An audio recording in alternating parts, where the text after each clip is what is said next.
নমস্কার বন্ধুরা, রাজকন্যা রান্নাঘরে আপনাদের সবাইকে স্বাগত। আজকে আরেকটি রেসিপি আমি আপনাদের সঙ্গে শেয়ার করব। সেটি হলো কেকের রেসিপি। ডিম ছাড়া শুধু সুজি দিয়ে আমি আজকে কেকের রেসিপিটি বানিয়ে দেখাবো আপনাদেরকে। তো আপনারা শুরু থেকে শেষ অবধি ভিডিওটি দেখতে থাকুন, আশা করি আপনাদের ভালো লাগবে। আর ঘরে থাকা উপকরণ দিয়ে এই কেকটি হয়ে যাবে। তো কেক বানানোর জন্য কেকের ব্যাটারটাই কিন্তু মেন। এখানে আমি একবারই দুধ নিয়ে নিয়েছি আর হাফ বাটি নিয়েছি চিনি। চিনিটাকে একটু দুধের সঙ্গে আমি মিশিয়ে নেব, তাহলে চিনিটা তাড়াতাড়ি গলে যাবে। দুধের সঙ্গে চিনিটাকে গলিয়ে নিয়েছি, অনেকটাই গলে গেছে চিনিগুলো। এখন ওই একই বাটির মাপ অনুযায়ী এক বাটি নিয়ে নিচ্ছি সুজি।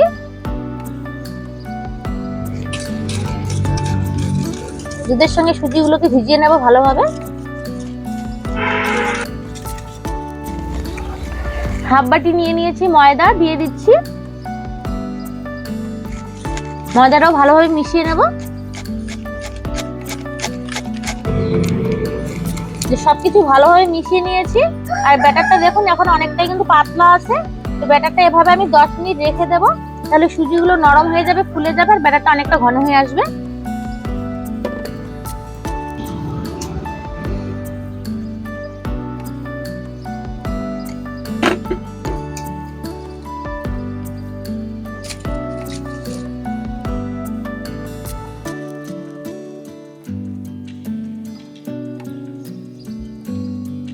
কেকটাকে বেক করার জন্য আমি উনুন ধরিয়ে কড়াই বসিয়ে দিয়েছি। আর এখন এতে আমি বালি গরম করে নেব। আপনাদের বাড়িতে যদি বালি না থাকে তো আপনারা এখানে লবণও ব্যবহার করতে পারেন বালির পরিবর্তে। এই বালিতে ভেজা আছে, তো কড়াইয়ে দেওয়ার পর শুকিয়ে যাচ্ছে। বালিটাকে আমি এখন ঢেকে দিয়ে দেব, গরম হয়ে যাবে। এখন এদিকে বাড়িতে একটু আমি দুধ নিয়ে নিয়েছি। এখন এতে দিয়ে দেব 1 চামচ আমি বেকিং পাউডার,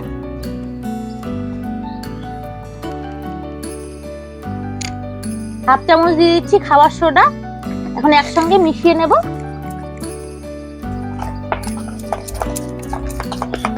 দুধ, বেকিং পাউডার আর সোডার মিশ্রণটা দেখুন একটা ক্রিমের মতো তৈরি হয়ে গেছে। আর এইদিকে 10 মিনিট হয়ে গেছে। ব্যাটারটা দেখুন কতটা ফুলে গেছে আর অনেকটা থকথক হয়ে এসেছে। সুজিটা অনেকটাই ফুলে নরম হয়ে গেছে। এখন দুধ, বেকিং পাউডার আর সোডার মিশ্রণটা আমি এখানে দিয়ে দেব।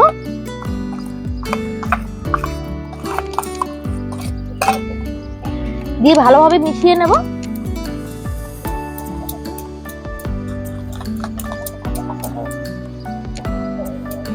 যে কেকটাকে বেক করার জন্য একটা আমি গামলা নিয়ে নিয়েছি। গামলাতে একটু তেল দিয়ে দিচ্ছি মেখে।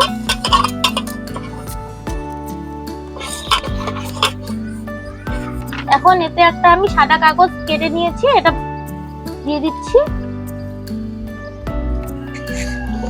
কাগজটার উপরে একটু তেল লাগিয়ে নেব।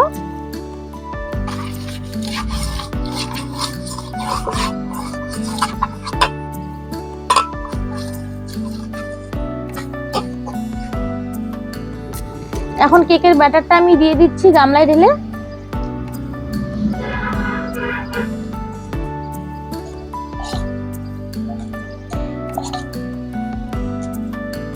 ব্যাটারটাকে একটু ট্যাপ করে দেব, তাহলে ভিতরে হাওয়া থাকলে বেরিয়ে যাবে। যেদিকে বালিটা গরম হয়ে এসেছে, এখন এতে একটা আমি স্ট্যান্ড বসিয়ে দেব। গামলাটা বসিয়ে দিচ্ছি তার উপরে। এখন ঢেকে দিয়ে কেকটাকে আমি 8 ঘন্টার মতো বেক করে নেব। আর খুব বেশি আঁচ দেওয়া যাবে না, মিডিয়াম আছে 8 ঘন্টার মতো বেক করে নিতে হবে। আর এই কেক বানানো কিন্তু খুবই সহজ, যে কেউ একবার দেখলেই বানিয়ে নিতে পারবে। 10 মিনিট হয়ে গেছে আর ঢাকনাটা একটু সরিয়ে নিলাম। আর দেখুন কেকটা ফুলতে শুরু করে দিয়েছে। এখন এতে আমি কিছু কিশমিশ দেব।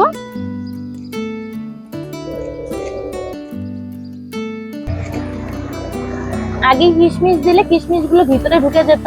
কেকটাকে আমি কিশমিশ দিয়ে সাজিয়ে দিলাম। এখন আরো আমি ঢেকে দিয়ে 20 মিনিটের মতো বেক করে নেব। 30 মিনিটের মতো হয়ে গেছে, ঢাকনা সরিয়ে নিচ্ছি। আর এই যে দেখুন কেকটা আমার একদম রেডি হয়ে গেছে। এখন নামিয়ে নেব।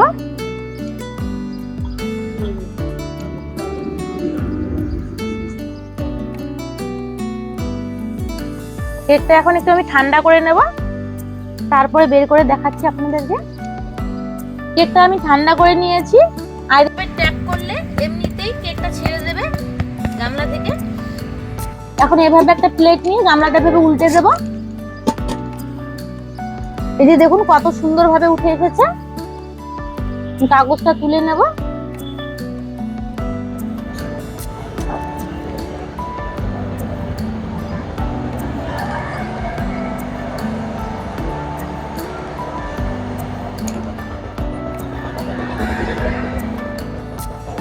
কাগজটা তুলে নিলাম। এই যে দেখুন কেকটা কত সুন্দর হয়েছে। এই যে দেখুন একদম স্পঞ্জি হয়েছে, আর সাইডগুলো দেখুন কত সুন্দর লাল লাল হয়েছে। কেকটা আমি কেটে দেখাচ্ছি কিরকম হয়েছে ভিতর থেকে।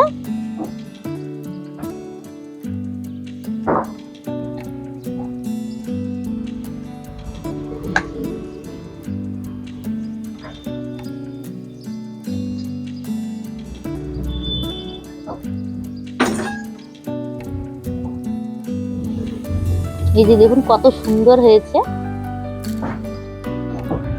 এই দেখুন একদম স্মুথ হয়েছে। আর এরকম একটা কেক বাড়িতে বানিয়ে বাড়ির সকলেই কিন্তু ভাগ করে খেতে পারেন। আর তাছাড়া যারা ডিম খেতে পছন্দ করেন না, তারা কিন্তু এভাবে কেক বানিয়ে নিতে পারেন। আর এই সুজির কেক খুব সহজেই বানানো যায়, বিশেষ কোনো উপকরণের প্রয়োজন হয় না, ঘরে থাকা উপকরণ দিয়ে হয়ে যায়।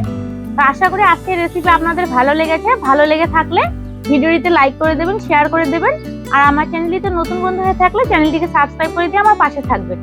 ভিডিওটি এখানে শেষ করছি। সবাই ভালো থাকবেন। দেখা হচ্ছে পরবর্তী কোনো রান্নার ভিডিও নিয়ে।